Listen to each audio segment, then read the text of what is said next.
এপ্রিলে শনিদেবের সুফল। বাংলা নববর্ষেই শুরুতেই 5 রাশির জন্য সৌভাগ্য নিশ্চিত হতে চলেছে। নমস্কার বন্ধুরা, জয় শ্রীকৃষ্ণ সকলকে। সকলে কেমন আছেন? আশা করছি ভালো আছেন এবং সুস্থ আছেন।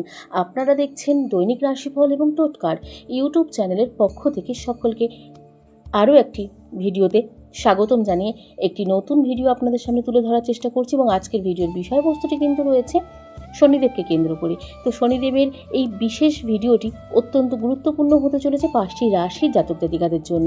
তো চলুন সম্পূর্ণ ভিডিওটি দেখার অনুরোধ রইল, কারণ আজকের এই ভিডিওটি অত্যন্ত গুরুত্বপূর্ণ হতে চলেছে 5টি রাশির জাতক জাতিকাদের জীবনে। তো চলুন বিস্তারিত একটু জেনে নেওয়া যাক। জ্যোতিষশাস্ত্রে শনিদেবকে কর্মের দাতা এবং ন্যায়ের দেবতা হিসেবে বিবেচনা করা হয়ে থাকে।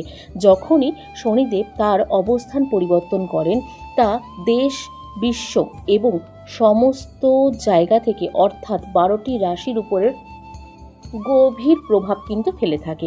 জ্যোতিষশাস্ত্রীয় অনুসারে এবং জ্যোতিষশাস্ত্র গণনা অনুসারে যেটি বলা হচ্ছে, 2026 সালের 17ই এপ্রিল শনিদেব মীন রাশিতে উদিত হবেন। তাহলে চলুন জেনে নেওয়া যাক কোন 5টি রাশির জাতক জাতিকারা রয়েছেন শনিদেবের এই উদয়ের ভালো লাভ পেতে পারেন।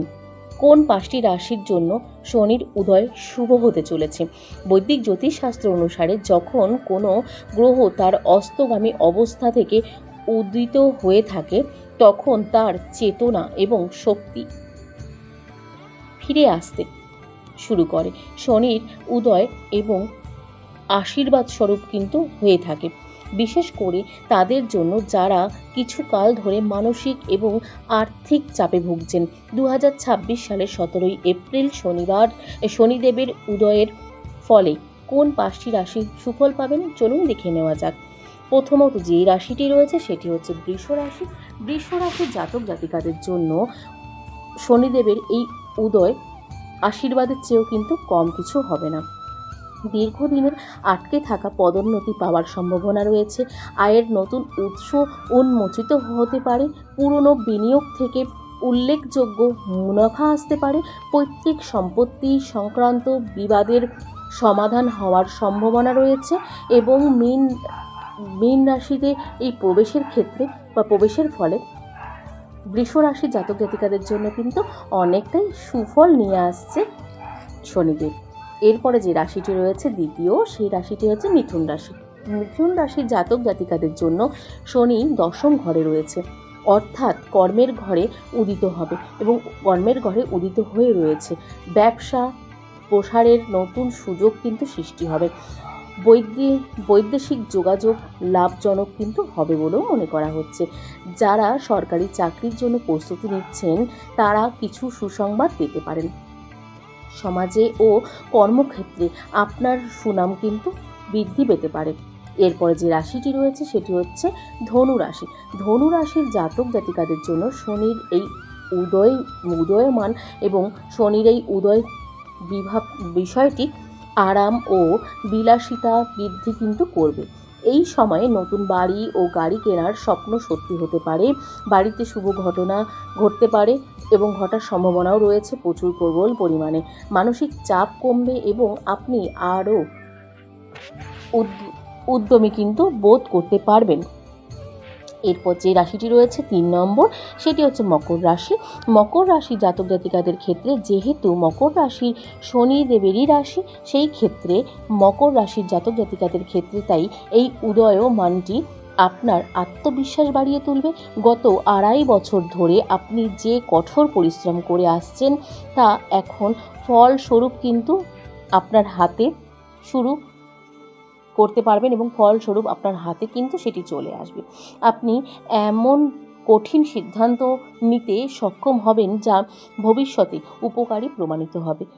আপনার ভাই বোনেদের সঙ্গে আপনার সম্পর্কও কিন্তু অত্যন্ত উন্নতি ঘটবে। আর আজকের লাস্ট রাশি এবং অত্যন্ত ভাগ্যবান রাশি যেটি রয়েছে সেটি হচ্ছে কুম্ভ রাশি। কুম্ভ রাশির জাতক জাতিকাদের জন্য 17ই এপ্রিল থেকে কুম্ভ রাশির জাতক জাতিকাদের জন্য অত্যন্ত ভালো সময় নিয়ে আসছে। কুম্ভ রাশির বর্তমানে শনির 7.5 দ্বিতীয় পর্বের মধ্যে দিয়ে কিন্তু সে যাচ্ছেন। কুম্ভ রাশি যেহেতু শনিদেবের একান্ত প্রিয় রাশি, সেই ক্ষেত্রে কুম্ভ রাশিকে কিন্তু অনেকটাই স্বস্তি দেবেন শনিদেব। তো কুম্ভ রাশির এই দ্বিতীয় চরণ বা দ্বিতীয় পর্বের মধ্যে যেহেতু যাচ্ছে, কিন্তু শনিদেবের এই উদয় আপনাকে স্বস্তি দেবে অনেকটাই। হঠাৎ আর্থিক লাভের সম্ভাবনা রয়েছে, আটকে থাকা অর্থ উদ্ধার হতে পারে, আপনার কথায় মানুষের উপর গভীর প্রভাবও কিন্তু পড়তে পারে, যার ফলে এমনকি টালমাটাল কাজও কিন্তু সুসম্পন্ন হয়ে যেতে পারে আপনাদের জন্য। দীর্ঘস্থায়ী অসুস্থতা থেকেও কিন্তু মুক্তি পাওয়ার সম্ভাবনা রয়েছে কুম্ভ রাশির জাতক জাতিকাদের জন্য। এবং কুম্ভ রাশির জাতক জাতিকাদের জন্য এই সময়টি 17ই এপ্রিল থেকে অত্যন্ত ভালো প্রমাণিত হতে চলেছে। এই 7.5 দ্বিতীয় চরণের মধ্যেও কিন্তু আপনারা অনেকটাই সুফল পাবেন এবং অনেকটাই সুফল আপনাদেরকে দেবে শনিদেব। তো চলুন বন্ধুরা, ভিডিওটি আজকে এই পর্যন্তই রাখবো। ভিডিওটি কেমন লাগলো কমেন্টে জানাতে ভুলবেন না। ভিডিওটি যদি ভালো লাগে অবশ্যই কমেন্টে জয় শনি মহারাজের জয় লিখতে ভুলবেন না। জয় শ্রীরাম। আপনারা যারা দেখছেন কার রাশি রয়েছে এই রাশিগুলির মধ্যে, 5টি রাশির মধ্যে, অবশ্যই কমেন্টে জানাতে ভুলবেন না। তো চলুন, ভিডিওটি ভালো লাগলে অবশ্যই একটি লাইক, শেয়ার এবং কমেন্ট করতে ভুলবেন না। আজকের মতন ভিডিওটি শেষ করছি। সকলে ভালো থাকবেন, সুস্থ থাকবেন এবং সাবধানে থাকবেন। আজকের মতন সকলকে রাধে রাধে।